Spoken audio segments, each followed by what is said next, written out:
मध्य प्रदेशातील इटारसी जवळ खिरकी व बिरंगी रेल्वे स्थानकादरम्यानचा मचक नदीवरील लहान रेल्वे पूल पुरामुळे वाहून गेल्याने कामयानी डाऊन आणि जनता अप एक्सप्रेसचे डबे रुळावरून घसरले। ही घटना मंगळवारी रात्री 12:45 वाजेच्या सुमारास घडली।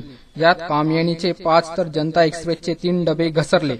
यामध्ये 27 जण मृत पावले असून 250 जण जखमी झालेले आहे।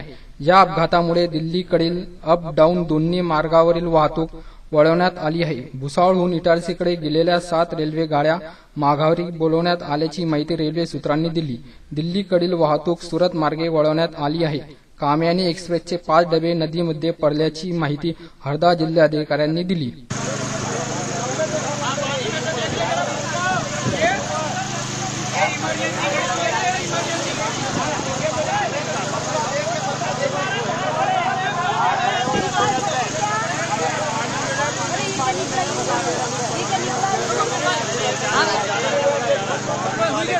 नहीं हो रही